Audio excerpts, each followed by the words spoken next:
the secondary backup red button. Hello, welcome everybody. I'm Oliver Brackenbury of Brackenbury Books, editor of New Edge Sword and Sorcery magazine, for which there might be a crowdfund ongoing.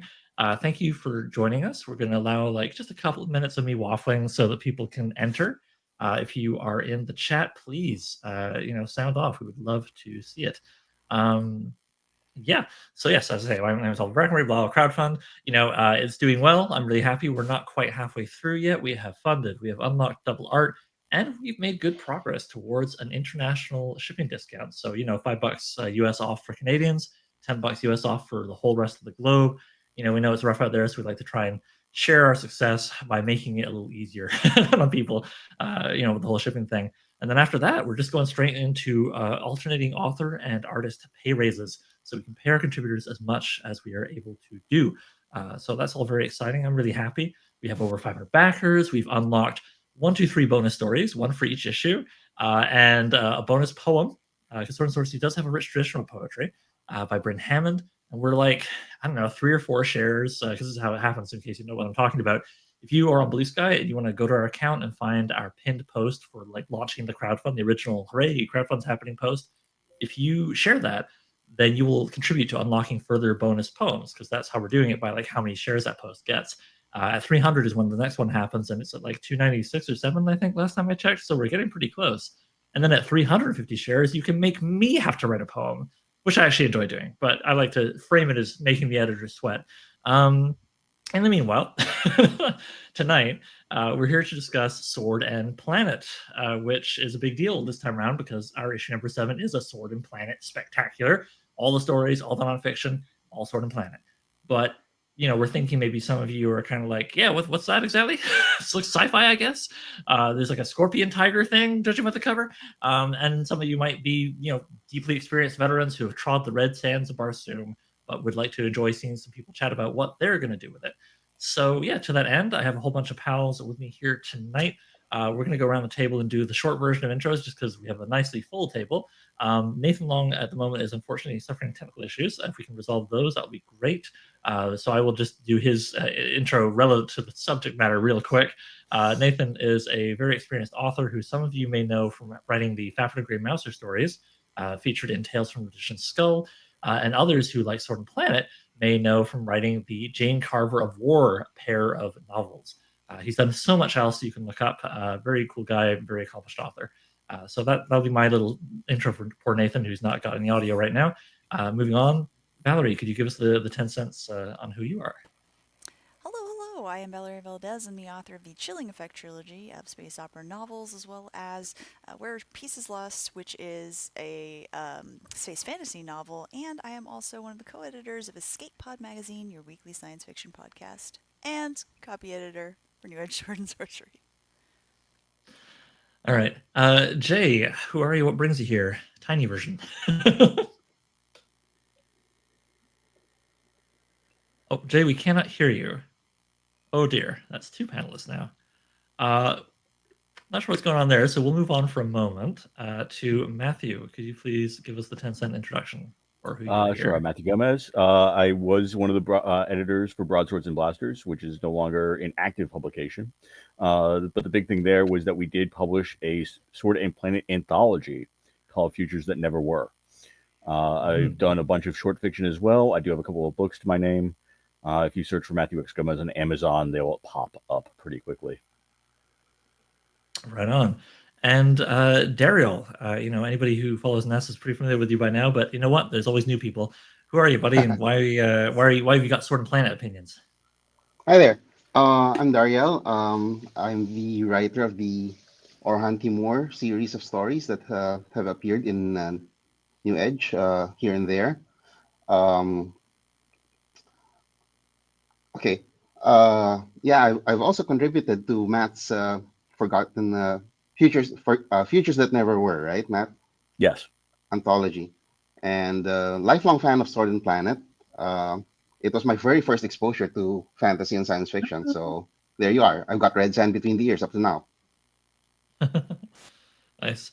All right. So yeah, as I say, unfortunately, we seem to have not one but 2 individuals on our panel having technical issues. Nathan or Jay, you seem to have left and come back. Would either of you like to try speaking? Nathan, I cannot hear you snapping your fingers. Darn it. Jay, how about you? No, I don't know what's happening. Okay, but it looks like Jay's raising a finger, suggesting solutions are being explored. So we'll let you two carry on, but hopefully that can be resolved so you can join us. In the meanwhile, the rest of us will have a little jabber. So I thought I would start in the shallow end of the pool because, like I say, I suspect there's a non-zero amount of people who are watching this now, or will see the recording later, who are like, "What is? Oh, hey, oh, Yep. Jay, Yeah. Yes. yeah." Whatever you're doing, keep holding the like antenna, that angle or whatever is, you know. It's I mean, it's a very picky microphone, but maybe Well, that's you're what's picking going on it just right. So Okay. now we've got you, Well, that's good. and we were just about to get into the first sort of talking point, whatever. Why don't you let the people know in brief who you are and why you have Sword and Planet opinions? Hi, I'm Jay Wolf, editor, author, illustrator, and podcaster bon vivant. I'm trying to think of a good way to even approach why I'm here. Well, you I'm are in writing issue space 7 of planet. Sword and, you I know, am. you're I in the, you're in am. the Sword I and have Planet thing, writing a I have non-fiction kind of article about. editorial coming about this exact topic. How did I get here though? Is one of those questions that's a big rabbit hole. The short answer, TLDR, is that I'm a big student of what I refer to as the long conversation of science fiction and fantasy, and so Sword and Planet is one of my special interests because it is such a key part of that long conversation, including many other subgenres, including one that we all know and love here, Sword and Sorcery, of course. Right on. All right, we're going to take one more stab here. Nathan is valiantly wrestling with the technical trouble gods. I had to dig on really stage. into my settings. Hello? Hi, Nathan. Hello, Nathan. Nathan, we can hear you. Hey, we can hear you. I switched All right. my laptop. Sometimes that's what you got to do.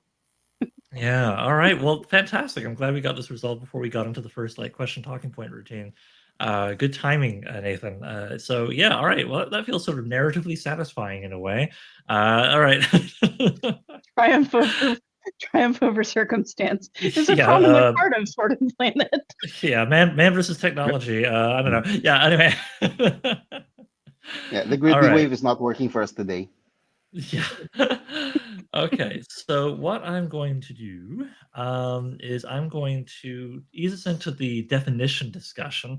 Now, if I just throw out, what is it? I mean, you know, that could be, We'll be you here could all blink in night. an hour, it could be gone Yeah. by. So what I'm going to do instead, all right, is I'm going to go over to the crowdfund page, and I'm going to go down to the Sword and Planet tab, whatever you want to call it, that I created when I was like, how do I describe this thing, you know? And it's not long, that was the point, it's concise. I'm going to read it, and then I'm going to go around the table and be like, is there anything you would add to it or anything you would disagree, you know? So let you guys be the judge here. Let me know how I did trying to pitch Sword and Planet to someone who has never heard of it before. So, Sword and Planet. Sword and Planet is Sword and Sorcery's older science fantasy cousin. Birthed in 1912 with what is still the most adapted and riffed upon work in the genre, Edgar Rice Burroughs' A Princess of Mars, which kicked off a long run of books called the Barsoom series.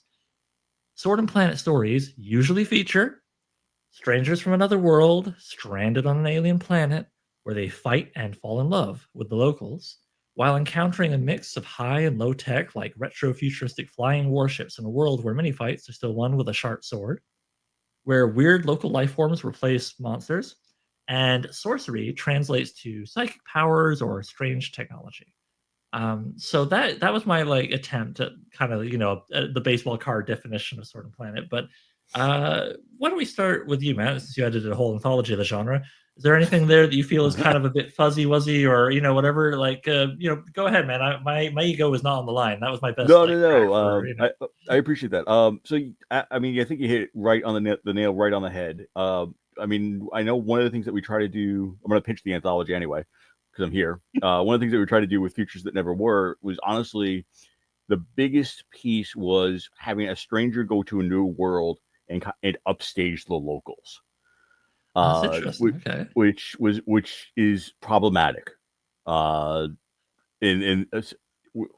hindsight being 2020, and with kind of looking at how history history actually was, right?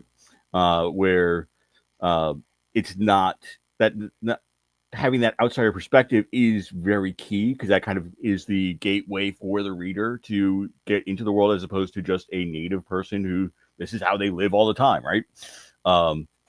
But kind of taking away from the whole because they're the outsider, therefore they are better aspect, and kind of removing the colonialism aspect from the definition of Sword and Planet. Well, Other than that's that, yes. interesting. Well, that's interesting you bring that up, and I actually have a whole question built around that. We'll come back to later, but yeah, okay. But So I'm also a big fan of the Arthur C. Clarke. Any sufficiently advanced technology is indistinguishable from magic. So, yes, of yes, course. absolutely. The technology, is it magic? Is it technology? At the end of the day, does it really make a difference? Yeah, yeah. I mean, it doesn't even have to be something that comes across as overtly magical, like say psychic powers or whatever. Like I think of, if I remember correctly, it's been a minute since I last read it, but in Princess of Mars, is there not mentioned that there's like a giant air processing plant essentially at the North Pole? So there you go. And actually, who else would know that better than perhaps than Nathan, who wrote, Jane Carver. So Nathan, what did you think of my, best stab at a definition there? Is there anything you would refine, add, replace? I think you, as Matthew said, you hit the nail on the head. I think you covered all the bases.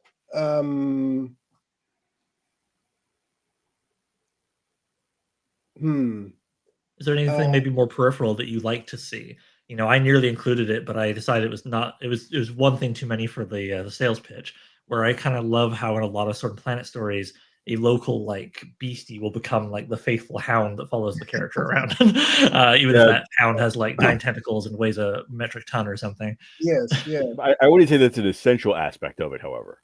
No, no, no. But just I was thinking like that's a real S&P thing. I don't know if it feels that way to me. But if you're trying to, if you're not to take away from Nathan's answer, but if you're trying to boil it down to the essentials, right? Right, of course, of course. The other thing that's interesting about it is that at least, and I'm going to reveal that I'm a bit of a dilettante in this subject. Actually, like I haven't read that many, but it's always a feudal society, isn't it? It's always like, are there any Sword and Planets that have like a modern or a democratic or a Yeah. it's always got that. There's always a princess. Yeah. Yeah, no, that's fair. Even leaping ahead from Barsoom some 40 years, 40 odd years to Andre Norton's Witch World. I mean, that once again medieval society, even though in terms of their hierarchy and what have you. But Jay, so you were going to leap in there. What would you like to add? Oh, no, I thought that was a really good observation, actually.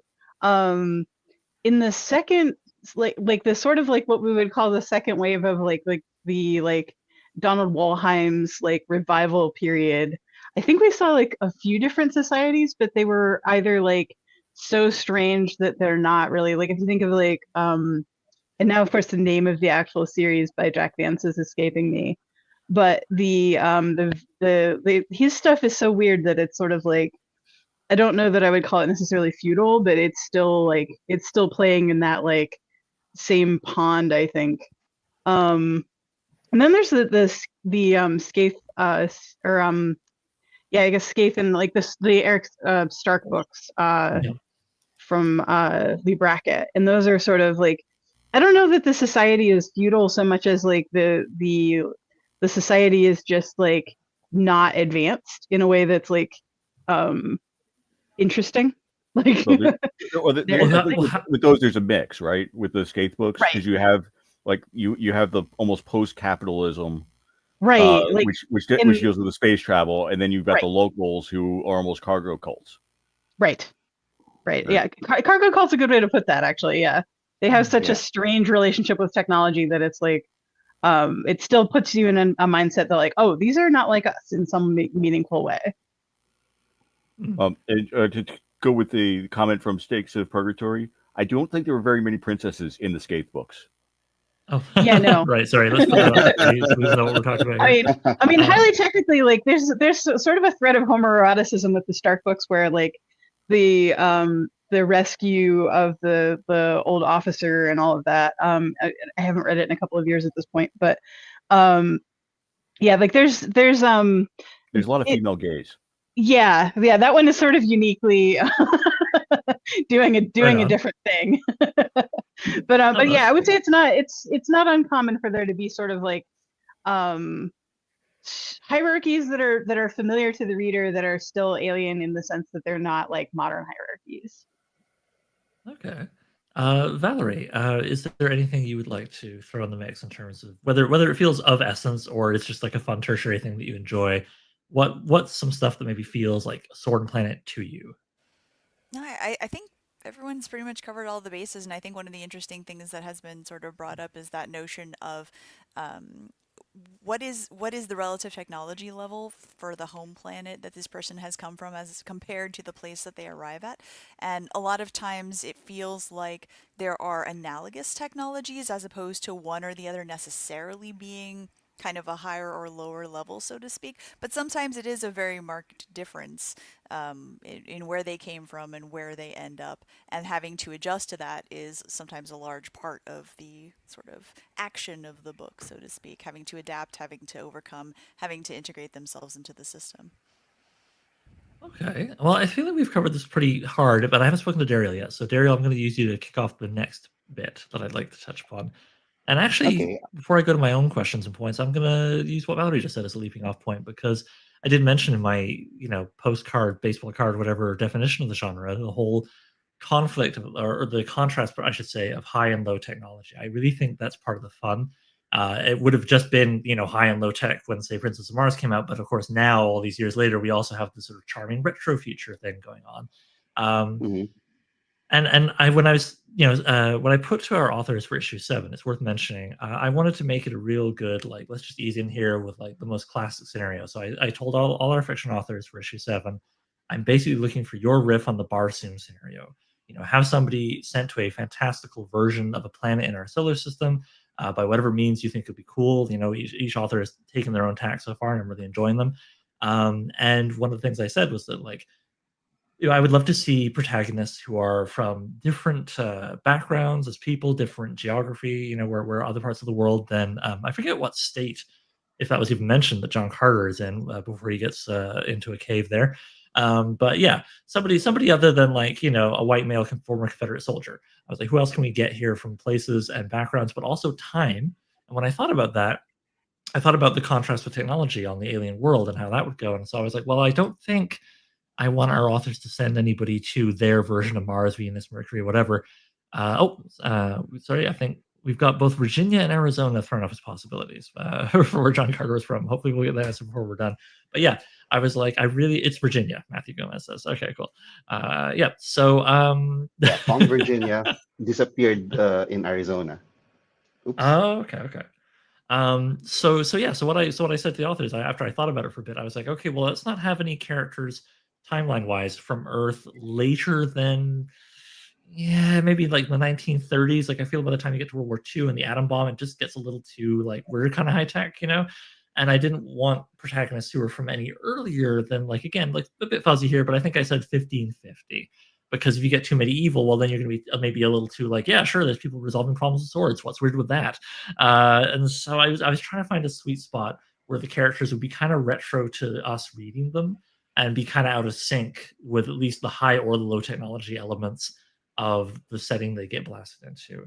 So, Daryl, after all that babble from me, Yep. I'd like to know what are your thoughts on like technology in a Sword and Planet story because it does seem like I say there you kind of are playing with multiple planes of advancement Hmm. usually, and those sparking off each other is part of the genre. Would you agree? Yeah. In fact, one of the fun things for writing Sword and Planet is to come up with, as Valerie said, sometimes the technologies are more analogous than actually that different. So one of the challenges and the interesting fun things to play with is how to make those alternate technologies work in ways that are strange to us. Like, for example, from S.M. Sterling's In the Courts of the Crimson Kings, all the Martian technology is biotechnology. It's organic. So one of my favorite parts in that book was when some of their cephalopod engines went feral. and actually started preying on the crew members. So like, whoa, that's fun. Right, and I imagine, like, I haven't read that book, but I'm guessing if there's someone either from Earth or elsewhere, within that world, they are probably a little freaked out by that. That's not what they're used to from home. Nothing like Yeah. tentacles. Oh dear. Yeah, Nothing when you want to unnerve people, throw in the tentacles. You know what? Daryl, I'm also curious. So we've talked a lot about like what we like to see in Sword and Planet, without perhaps getting too, pushing over our glasses, comic book shop guy, whatever about it. What elements would you find in a Sword and Planet story that might make you pause and go, "Hang on, no. This isn't Sword and Planet. This is some other, SFF subgenre. This is space opera. This is, whatever. This is something else." What Yeah. feels to you like a big like no in Sword and Planet? Okay. Sword and Planet typically gets conflated with sword and, or rather, space opera. So I just like to mention the differences that I personally impose on my writing. For Sword and Planet, to differentiate it from space opera, one is the adventure is mainly set on one planet, and that there are barriers for the protagonist to enter or leave that setting easily. It might be that he was transported there by some supernatural or weird science means that he can't control, or if he had a spacecraft, he's stranded there for in one way or another. Maybe he crashed, or in the case of Eric John Stark in the Skate series, there was only one spaceport on the planet and he was denied entry to it. So that. Um, Otherwise, yeah, the planet is more of a character than in space opera, because of course it's the only setting that you're working with, other than the planet of origin, which is usually just plain old Earth. So you want to add more detail, you want to add more forces, you want to add more pushes and pulls to the setting so that the character, the protagonist, is made to react to it, is made to adapt to it. So there's that. Otherwise, yeah, Star Wars is the classic movie that you can classify as both space opera and Sword and Planet in some parts. Like um the It's part kind of a in the scale prequels there, in right? Zooming in or out. right. Yeah. You Sorry. remember that arena scene in Yes. where was that? Return Yeah, of the Jedi. that insect planet. So there, that was classic ERB homage. Hmm. All right. Nathan, when you were writing Jane Carver there, was there anything that was kind of like, you thought about doing and then went, no, that's a little outside of the realm here of S&P?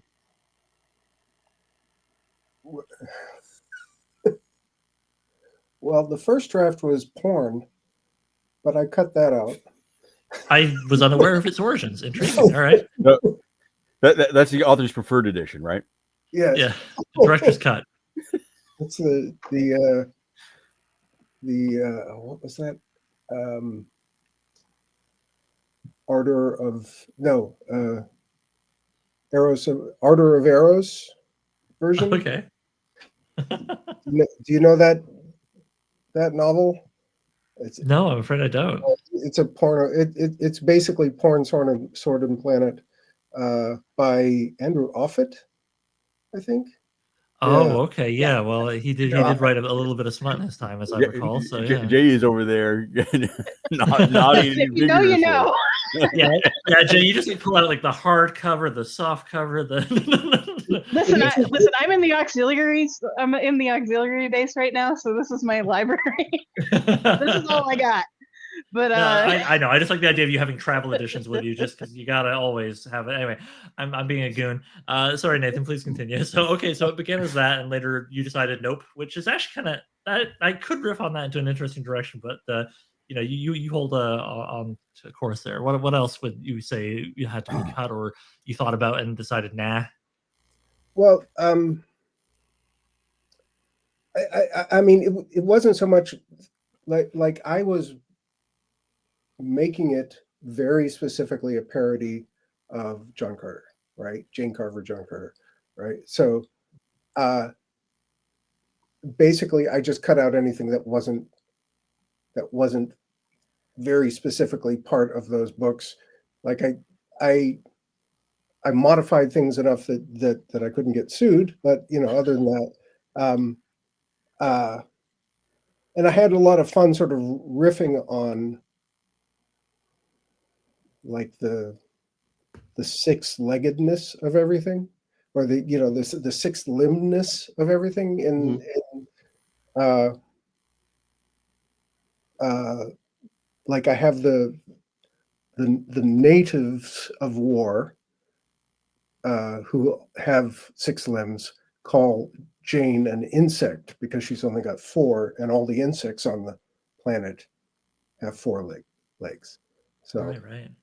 um, so I just like there. I did not consider things that were not like I like. There was no space travel. There was no coming to the planet via Starliner or whatever. It had to have all those the elements. Like she goes into a cave, she touches a thing, and suddenly she's on the planet. So it's very very much in the same mold. So Okay.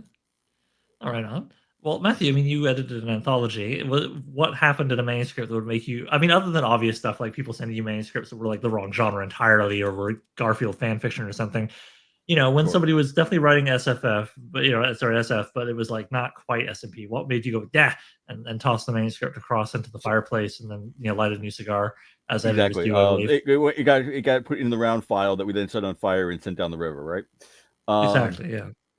no, so we really took it from a pulp perspective, which we very strictly defined as there had to be personal stakes.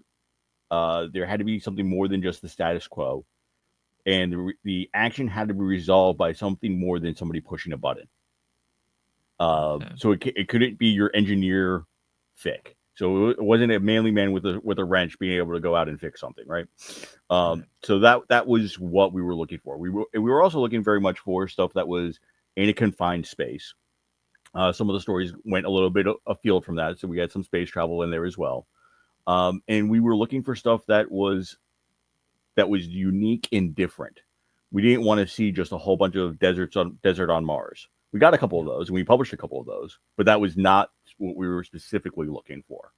Uh, so again, we were looking for the offbeat, we were looking for the strange, but we're definitely looking for confined in one space with the action and with those personal stakes, be it either life or death, but something that was more than just we're going to shake up the government. That's not what we were after.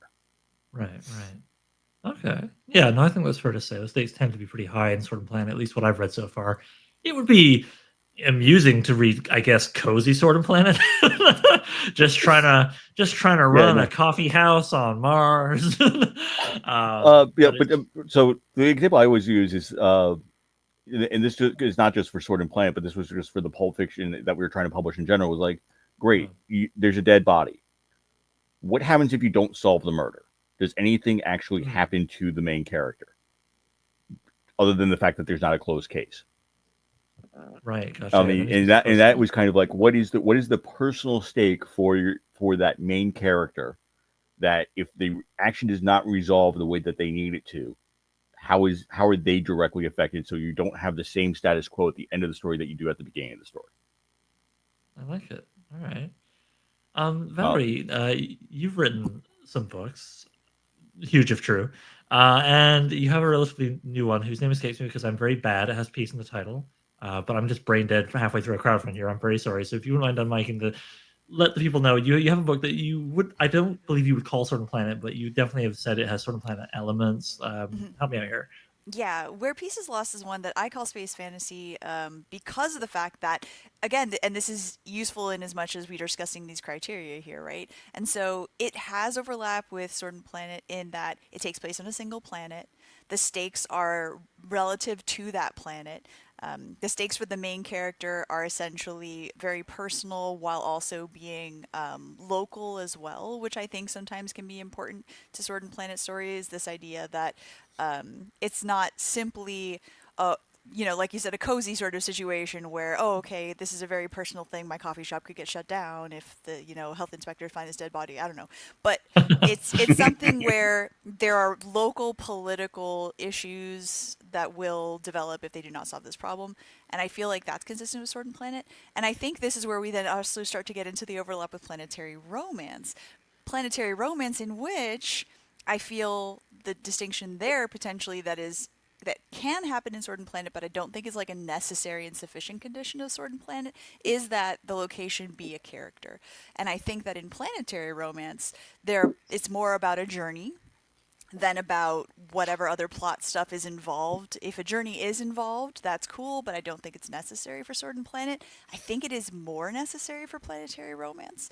And I think the location being a character is also more necessary for planetary romance, even though certainly strong settings I think are an aspect of Sword and Planet as well. So again, these are all the sort of liminal spaces that these things overlap in, and I would also bring up as another example of I don't think it's Sword and Planet, but has a lot of Sword and Planet elements, Dune. Oh yeah. Going back to that one, in which we have most of the action occurring on a single planet. However, we have characters that are from other planets. We have galactic stakes. They are all over the place. Talking about feudal systems. This is not a feudal system. This is a weird pseudo-capitalist house system that manages to be both horrifyingly corporate and also feudal. And yet it maintains a lot of the flavor of a Sword and Planet story. So Plus, yeah, you have your low and high technology. yeah, exactly. That mix of stuff, and it's justified within the context of the world building. These are reason for the slow knife. Like all of this stuff is how you build all of these things together. You create that world building that explains the need for bladed weapons as opposed to simply nuking from orbit. It's the only way to be sure. Right on. Well, hey, I think we can leave off what you said there over to Jay, who hasn't had a chance to speak for a second. So, Jay, your article for issue 7 will get into detail about like what the flip even is, Sword and Planet, and this planetary romance thing, and how they are different and all that stuff. Yes. I'd like to focus for a moment though on one element because I'm coming to this having read enough Sword and Planet to feel confident being the editor of an issue. I mean, you got to do that. But I'm definitely not as well versed in it as I am Sword and Sorcery, and so some of my perceptions of it, and I'd like you to address one here, might be a little funky. So, like, I think that romance, not like capital R Harlequin romance, but certainly romantic plot lines, are maybe an important element of Sword and Planet. You don't have to have it, I don't think, but it feels very of essence to it. However, I do sometimes wonder if maybe my point of view on that is skewed just by the fact that a lot of like second wave, like 60s, 70s stuff has extremely nude cover art, just so nude. And so part of my brain maybe is like sexualizing and putting like romance and heat as a higher priority than it actually is. So with all that preamble, Jay, what would you say about the importance of romance to a secondary degree sexuality in Sword and Planet? Oh, well, I mean, so of course, as you know, romance is one of my other subspecialties. But so yeah, actually, I would say that romance is generally a fairly prominent element, especially in the what we would consider sort of like the first wave, like the ERB and the ERB knockoffs, in terms of like the way in which that they build stories around the way in which they build stories around romance, where the romance is usually a B plot, and that's fine. It's not required. I would say that I would say it's a pretty consistent flavor element. It's a little bit less prominent in the books that came about in the area that I personally refer to as the second wave. So like the Donald Wollheim era, where it's a little bit more adventure-y. If there's a romance, it's really, really subtle comparatively. Whereas the covers and stuff, I feel like they have the same problem as Sword and Sorcery, where a lot of our Sword and Sorcery covers are very much like, oh, there's a lot of skin on this cover, and yet they're weirdly chaste in this story. Yeah. And I think yeah, that it's funny if you sorry. Yeah, I think that some of that carries, like, some of those things are the same problem. I would argue that problem might actually be Donald Wollheim. Yeah, now there's a whole video essay, I suppose, eh? But yeah, so you're saying there's a bit of a bait and switch with selling books. I think that there's a little bit of like a saucy cover in the pulp category too. Like if you think of like how the covers are always a little bit saucier than the content. in terms Yeah. of like especially like the spinner rack era of those kind of books. But yeah, Right and then on. of course, and like this is also me just going like, and we're just not going to talk about Gore tonight. Yeah, well, okay. So anybody who's I'm just watching, not like, going to. I have You to. can't make me. No, I have to contextualize. You put Gore on the table. I'm I'm sorry, I gonna did, but if we That's okay. didn't, Yeah, somebody would be you like, got "How can you Gore, talk about romance in Kristen. novels and not talk about?" Put, Because putting it's not romance, you buddy. put Gore on the table so you could do like a cat and just knock it right. Yes, Yeah, exactly. I'm just gonna say this because Exactly. I'm just gonna say this because I literally was talking earlier today about how I think it's important to at least give a smidge of context for people who don't know Absolutely. what the hell you're talking about in genre stuff. And we just mentioned Gore and had a chuckle about it. So for anyone listening, watching, whatever, another tab, and you're like, what the hell are they on about? If you want to have a bit of fun, look up G.O.R. Gore by John Norman. It's an incredibly long-lived series of books, which tends to leave people chuckling because it started off as a fairly straightforward Sword and Planet series, but Yeah. very quickly. I've heard by book 3, by book 5, there seem to be different opinions, but by page 3, Book according to three. some, Book I three. haven't read it myself, right? Book Yeah, 3. but like it basically quickly becomes just like a very wild. I didn't want to say BDSM because I don't want to be mean to those in the BDSM No, scene. it's just like a wildly it's off just like base. one man's really bad kink, basically. One man's kink journey. I'll just say that one man's extremely specific kink journey, and more power to you. But you know, it's yeah. There's a reason we're giggling. Anyway, so go Google that, folks. Do your own research if you really want to. Just don't do it at Safe work. search on. Safe search on. Yeah. But yeah. Okay. So I think in a funny way that brings us around to something we touched on briefly earlier, because I think about how what Matt was mentioning at the beginning about is kind of a standard thing in a lot of the I'm just gonna throw a little comment there for folks who are curious about Gore. Yes. Anyway, Yes. Very good call out, Daryl. Yeah. Cora deserves a lot of credit for getting through it. Yeah, no, Cora deserves many medals for a lot of the stuff she's read, so she can tell us about it. But anyway, I'm just gonna say, you know, I am a big fan of reading classic texts and understanding and metabolizing and moving past perhaps problematic elements, because to think about them is to understand them is to try and maybe do better. Certainly when you're a publisher or an author who wants to work in that genre. So I'm not interested in sort of looking back and poo-pooing things like whatever.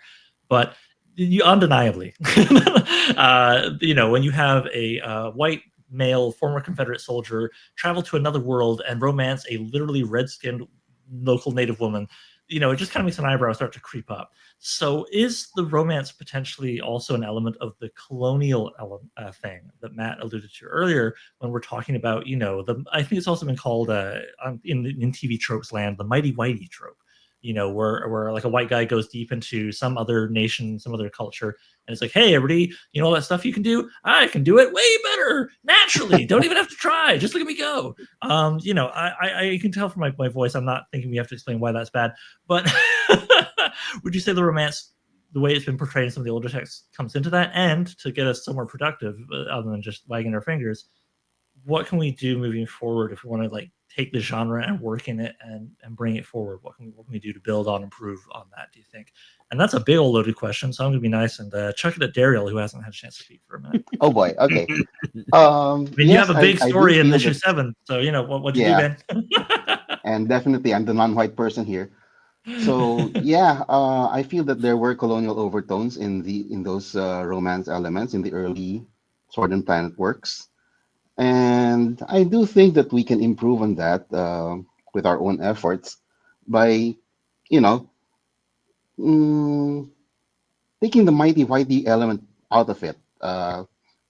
You know, the protagonist, okay, if he or she happens to be from Earth, happens to be white, well, let's have the alien princess fall in love with him or her for other reasons than that, right? For more personal reasons.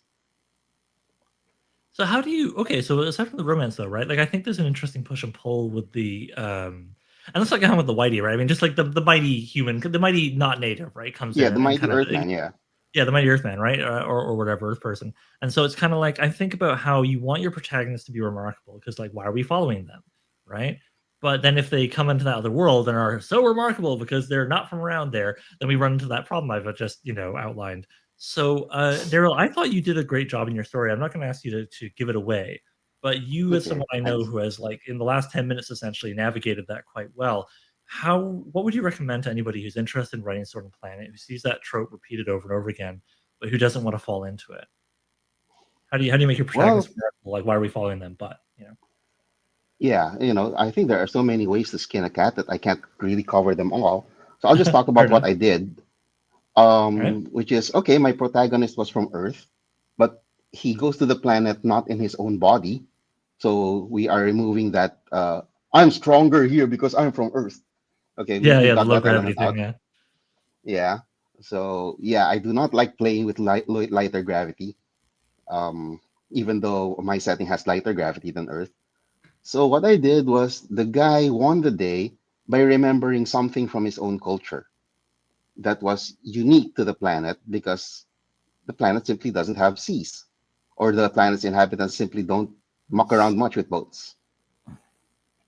So, well, I don't think that's giving anything away because I think you've already revealed the title, or have you? Yeah, no, I know you're working on a tightrope here, but but it's true. Yes, your Oh, character, without giving stuff away, he does bring stuff that is of his background, but is not like he singularly is this super remarkable person just because of where you have to be born or whatever. Yeah, no, I think you threaded that needle quite well. And I mean, to hop over to someone else for a moment, Nathan, you I have not quite finished yet, but I'm very much enjoying reading Jane. And so far, I've certainly not tripped over anything that made me think, you fell into that pit hole. But you wrote the book, not me. So I would like you to maybe tell us, like, at any point did you find while writing either book, I mean, you written two, let's not forget, that you kind of were thinking, geez, okay, I want Jane to be this super remarkable, cool protagonist that why are we following Jane kind of thing. And as you say, you were trying to really work in the John Carter mold, kind of riff off of it. But like, yeah, how did you think about this issue while you were writing it? It was almost the entire point of doing it was to riff on the things that I didn't like about John Carter. I mean, the thing. Okay, so the things that I liked the most about John Carter and the John Carter stories were the covers of the book club editions, because that was John Carter for me, was the Frank Frazetta paintings, right? Yeah. And I read the books, and when I was 12, they were pretty exciting. But when I went back and read them at 24, I was like, okay, one, the structure of the book is basically go to point A to point B. The princess goes to point C, go to point C, the princess goes to point D. It's like Your princess is in another castle. Yes, Yeah. exactly.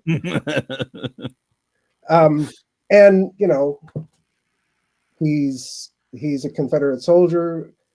He's better than everybody. It's just so I wanted to sort of play on all of that stuff and parody all of that stuff and comment on all of that stuff.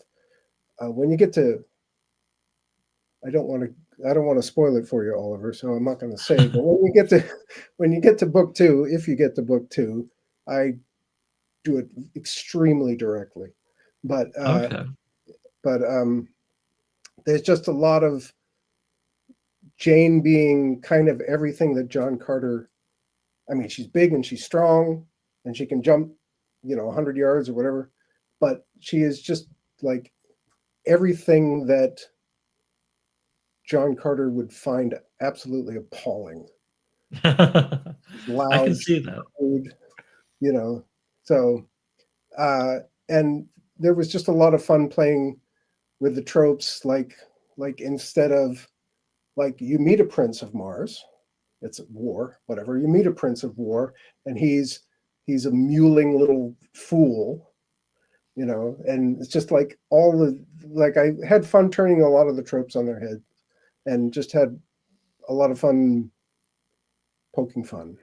So. Well, plus, I think something you did well in what I've read so far. Maybe you mess it up on the next chapter. I'm kidding.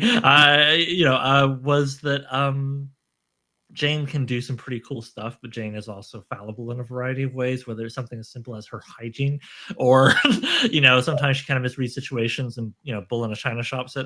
So I think that really helps that it's leavened out. It's not just a case of, here's our capital H hero to save the day and they just knock it out of the park every step of the way. And they have nothing to learn from the locals, really, She has a lot of physical prowess, but she's a dummy who's figuring it out as she goes along, so just like anything. Which is also fun for the reader because we're figuring it out as we go along, right? So we're also new to this world, so it kind of works out pretty well there. Okay, so I see we've got about 15 minutes left, and we have many people for chatting here. Oh, pardon me, yes. There it is. Ardor on Mars. I kept hearing this order for some reason. Ardor on Aros. Yeah, I did put that in the. I did put that in the chat as well. Ardor on Eros. Frank Frazetta cover too. There you go. Nice. I think it's with an A, not an E. It is. Yeah, it's Aros. AROS. Oh gosh darn it. Well, anyway. We've had it up on the screen. It's fine. Everyone. Yeah, just freeze frame on the recording or mash your hands into the keyboard and Google. I'm sure we'll suggest only the most accurate of suggestions. Just look at Andrew Offutt books and scroll down until you find it. Yeah, there you go. There's only a couple. All right. Yeah. So as we're getting to the back, 15 minutes here, I guess I want to I think we'll go through this and see if we have any time left. So Valerie, starting with you, other than your own fine works, would you recommend any? Let's look at what's going on now and what would you like to see later. So what is a contemporary, and contemporary can be in the last 10, 15 years because it's not like these things are being cranked out to the best of my knowledge. What's something from the last while that Sword and Planet or Sword and Planet enough that you would recommend it for people to check out, so we can look at things a little later than Barsoom, and what would you like to see more of going forward if SMP is going to get a bit more attention and grow? I'm definitely not the person to ask about what's going on in Sword and Planet right now, so I will defer to other people on that. I will say that for Sword and Planet adjacent stuff, I feel like you could do worse than RSA Garcia, who has a really cool series that has some good space fantasy aspects to it that I enjoy a lot, and we've published some of that work on Escape Pod, so can definitely shout that out and recommend that stuff. But in terms of what I'd like to see, it's sort of the stuff that we've described here. I was definitely I came to the genre through Barsoom, as many people did, and so the things that I wanted to see, because I am me, and this is very much, we're all writing our own kinks here, but I definitely want to see like Jane Carver style women with swords. I want to see women hitting things with swords. I want to see them being awesome. That's definitely my vibe. And I like to see romance continuing that vibe, but I'm very much in the camp of when I like a romance, it's because it's between people with equal power levels, and so they don't have to have the same power set, so to speak, the same move. They don't have to be classed in the same character class, but I do want them to be at the same level. And so that is an important aspect for me that I think in some ways helps with the potential issues with the isekai-esque nature of Sword and Planet, because if we have someone coming from another world and this romance blossoms between them, if the one character is way more powerful than the other, then it's less believable to me and it's less satisfying for me, more importantly, perhaps. And that said, I feel like there is a lot of potential to reach out to the isekai and the lit RPG markets, frankly, and it's put some funny how often overlap there. No, for real. When I was talking to Molly and last week, right, I sort of trolled her a little bit by saying, "Is Jarell isekai?" Because of every story, practically she goes to another world. But then it's kind of like, well, and now here we are, isekai coming up again. I'm just saying, look, get some truck-kun in there. Somebody gets hit by a truck and wakes up on another planet. I think that's definitely an option. I will say that I think one of the things that has been sort of lost to us in our current era, which makes it more difficult to locate stuff within our solar system, is just knowledge of planets. We have come to a place where we have a very strong understanding of a lot of astronomy stuff that was not available to people at the time that the stories started being written. And so I feel like trying to rediscover that sense of not knowing everything and incorporating that into stuff is also sort of important. No, I hear you. I mean, when I thought about that, and Jay, I thought you, I found the Discord another day recently or something. You made a good point about how, like, yeah, like our learning what the heck Mars actually looks like, combined with the resurgence of like hard science, in sort of mid-century, 20th century, kind of is what pushed S&P under for a while, and then Yes, yeah, I very think much. now it's like I feel a lot when I hear it discussed, we look at it from a retro vibe because it's kind of fun to now read a story where Venus has jungles and Mars has actual canals with actual water in them, and etc. Right. But is retro vibe going to carry it forward, right? Or can the retro vibe just be a fun thing for a minute and then it's like, all right, well, we get it, So I wonder about the path forward.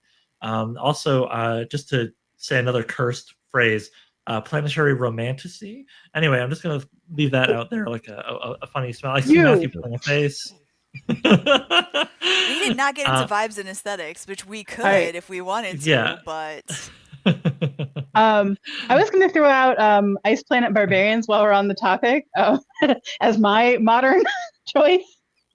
By Now I Ruby know why Dixon. that's funny, but could you refresh me and tell anybody who doesn't know what the heck you're Um, saying? What is that I again? mean, it's a romantic.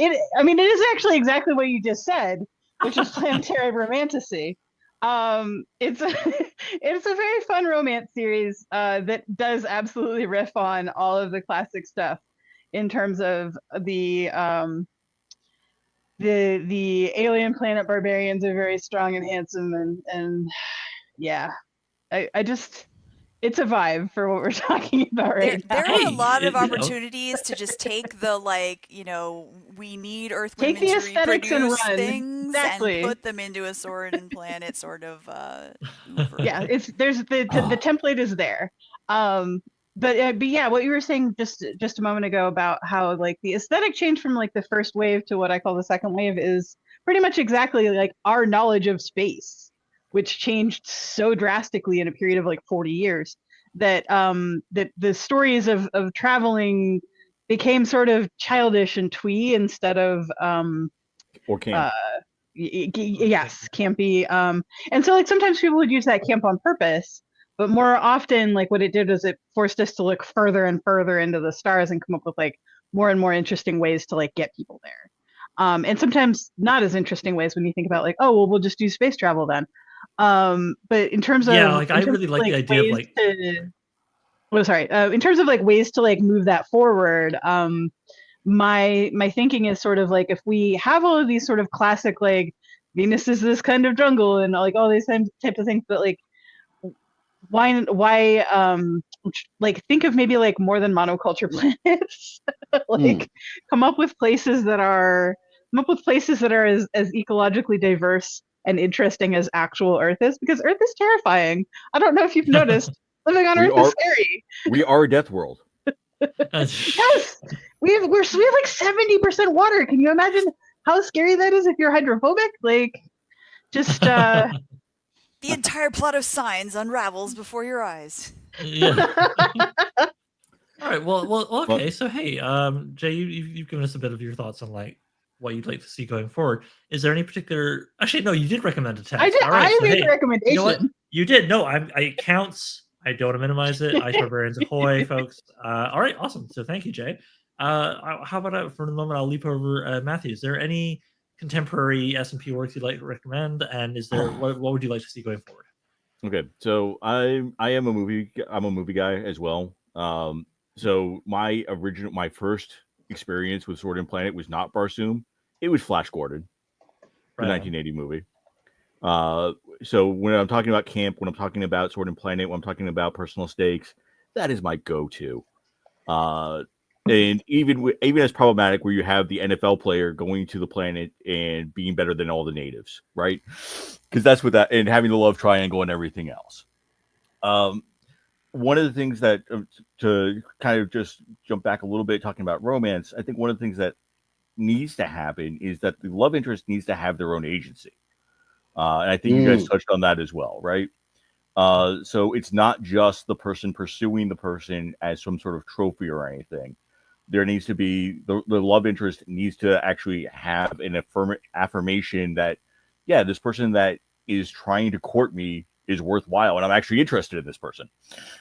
So I think that there's fertile ground there. Awesome. for people to Is there explore. any more contemporary Sword and Planet text that you would recommend? It can be a book Other than the preferably, I anthology I guess. edited? Pardon me? Oh yeah, yeah. Is there any particular anthology that you think would be? Anyway, I don't know what happened to my voice there, but yeah. Pardon me. Well, you know what? No. I'll allow it. that is what. But again, it's and actually even the John Carter of Mars movie that Disney put out, which I know flopped, I actually recommend people taking the time to check that out. If you want a reverse Sword and Planet movie, Prey, that was on Hulu, where the Predator came back to colonial America. Yes. Because there you have your high and low technology. You have somebody that is going against a more technologically advanced creature in a setting that is different from modern day. Yeah. No, I like that. That's a good point. It was great. That was a great movie. It was. But it's not something that people would necessarily think of as Sword and Planet, but it hits a lot of those same target points that we've been talking about. I like that. And it also makes me think, and I'm just throwing it into the ether here before I move on to hear what Nathan has to say. Famously, Michael Moorcock created Elric by taking Conan and popping him inside out like a packing bubble. I wonder, you're making me think about what you could do by popping S&P inside out in various ways, given that you just very well described Prey as such a thing. So that's kind of cool. All right, so Nathan, what is there any kind of contemporary Sword and Planet text you'd recommend other than Jane Carver? And what would you like to see more of or see at all as the genre moves forward? This is the problem: is that I haven't finished all the novels of 1930 yet, so I don't read that much contemporary stuff. You guys have actually you and the NESS server have sort of opened my eyes to some new stuff, and I'm reading the new Gail Simon Red Sonja. Red Sonja Consumed, yeah. Because I don't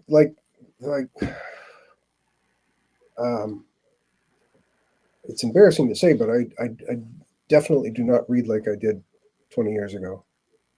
So finding things and reading things is more rare for me. No, I don't have a recommendation of anything current. Well, no worries then. What's maybe a classic text you've really enjoyed, and regardless of whether or not you know for a fact that it hasn't been done, what's something you'd like to see, in the next S&P story you read, Classic text. There's one that I never see called out, and I don't know why, but that's Almeric, I think it's called. It's Robert E. Howard's Sword and Planet, which I read in some weird hardcover years and years ago. It was ever so slightly incomplete, right? Like he almost finished it, and then he died, and then yeah. What would I like to see? I think what Dario was saying resonated with me. Just like I want to see different people get to be the heroes in these things, because even Jane is still big white chick, so just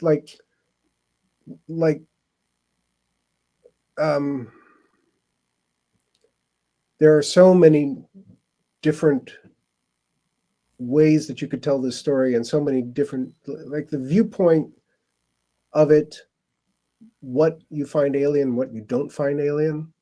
That would be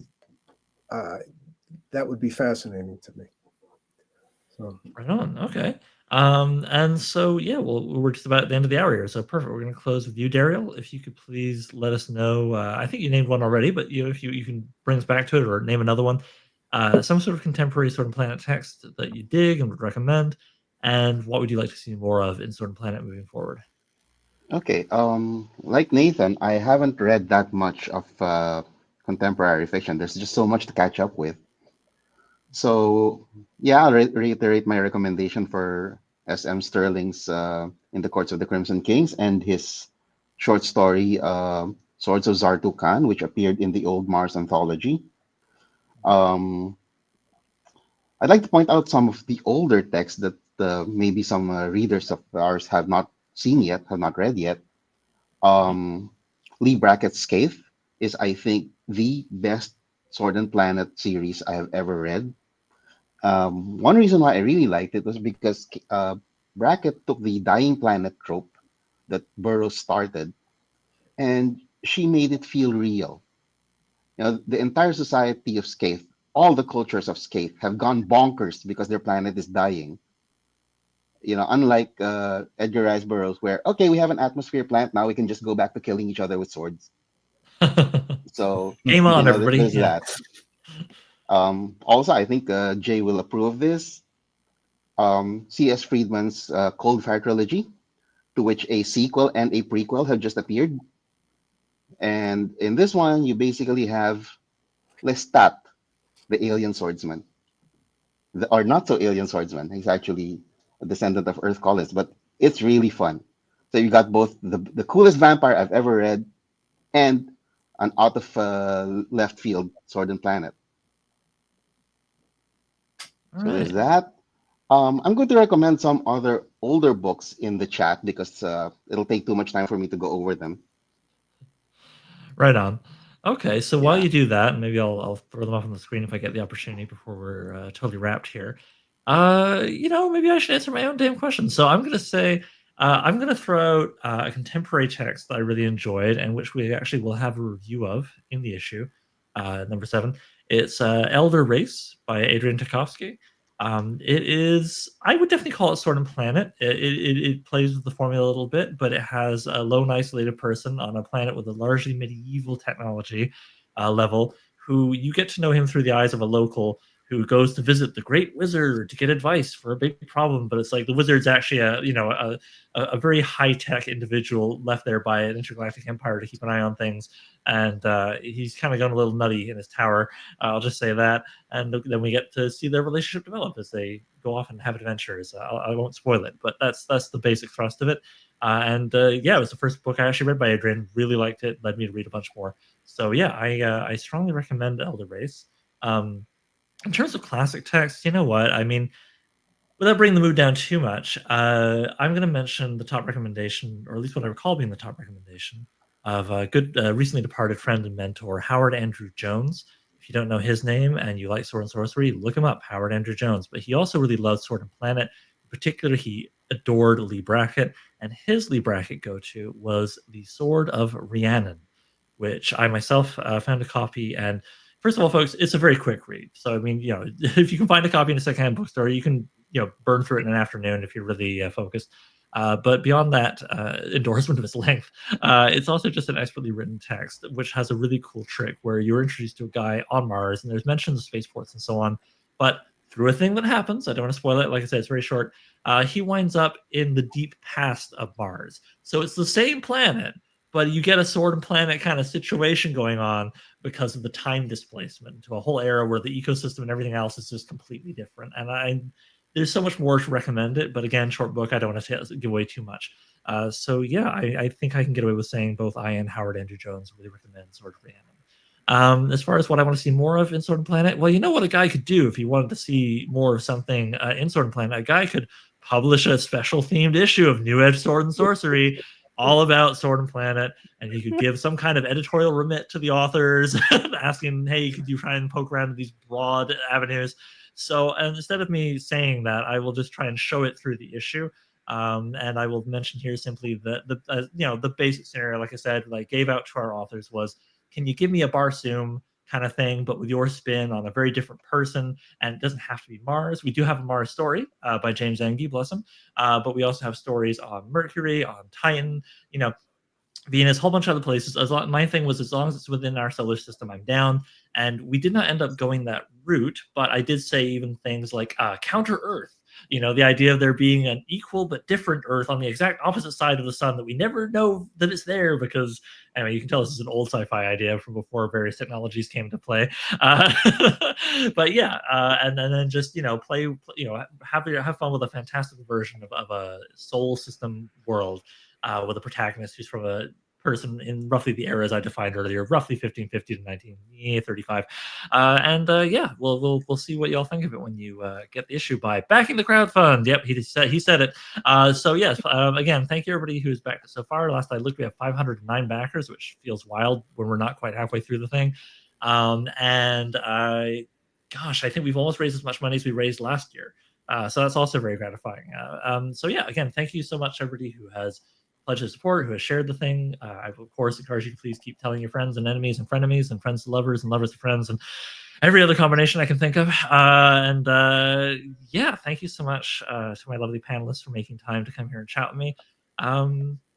Any final thoughts anybody really wants to spit out that they thought of along the way and I didn't give you the opportunity? Valerie, you good? I just want to say Shira, and then I'm walking away. She-Ra, oh wow! I mean, She-Ra and He-Man, that's a whole other hour. Is it Sword and Planet? Is it Sword and Laser? Which is a definition I've heard third round. I mean, there's more to be said, right? So it's a good thing our issue has a nonfiction section as well. Matthew, do you have any final shout outs or anything else you want to give us?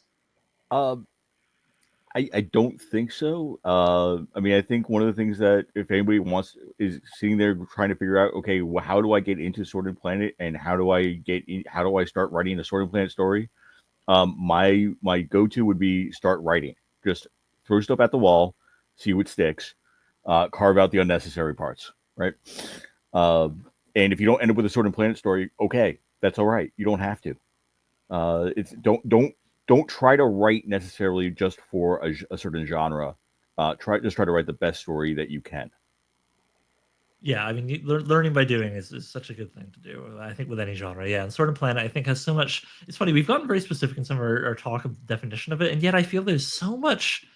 I know I'm always that guy, right? Like, I say the same thing with Sword and Sorcery. I feel like I personally like to be very specific about some things, but then leave huge pivot room for play within those limitations. And I think Sword and Planet has that going on. It's part of what excites me, and I hope, if this issue is popular enough and it makes me feel inspired as a publisher, I hope to do more Sword and Planet myself.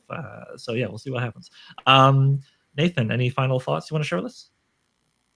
I mean, I could talk a lot more about just like the tropes and that kind of stuff, but I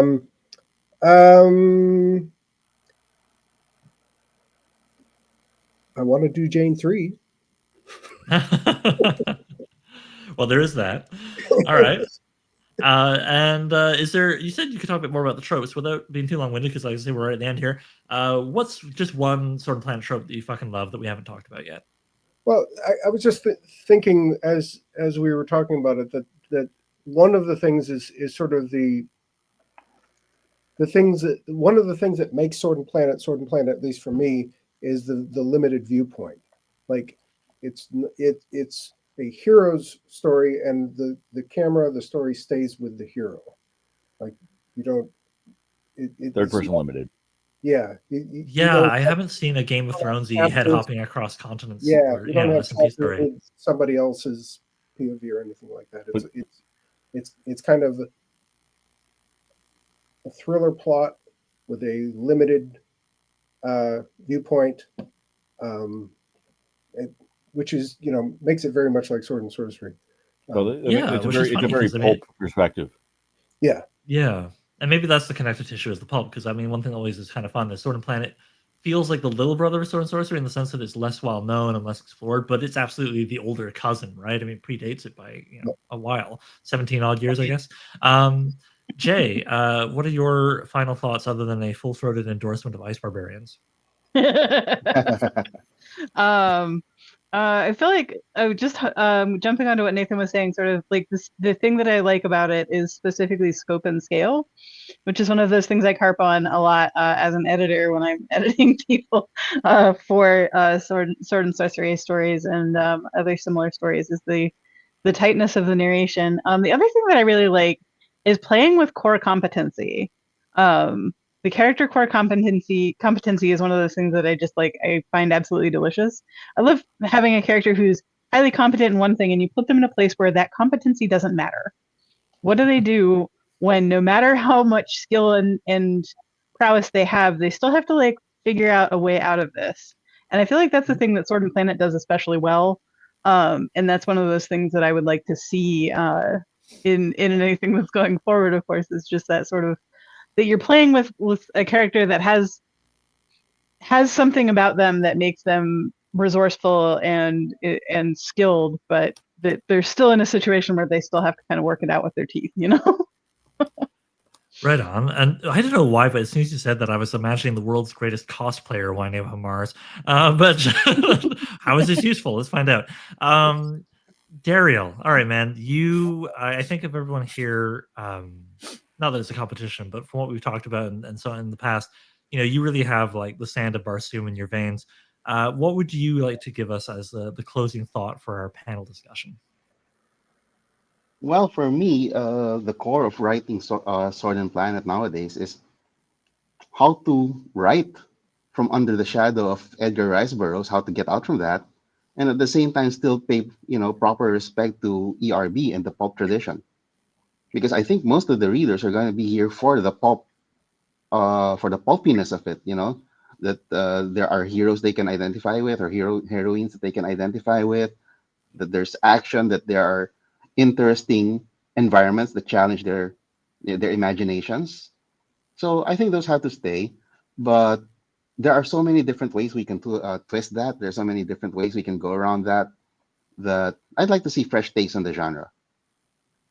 Yeah, I think because it is lesser known, it doesn't even have the genre diffusion problem that Sword and Sorcery runs into sometimes, where it was huge and then it went fallow for a long time, and now like anything with a sword or a wizard is Sword and Sorcery to some people. Sword and Planet, for the most part, is just a big what? I think to most readers. And so, how do you push boundaries on something when people don't even know the boundaries for the most part? So that's kind of why I started with this I admit, restrictive take on it for this issue. But if we get to do more, I would love to do exactly what you're talking about and kind of like push outward a little bit and see where it takes us. So, fingers crossed, people love issue 7, and we end up doing, let's say, a New Edge Sword and Planet full color digest sized annual the next year. Not that I've thought about it.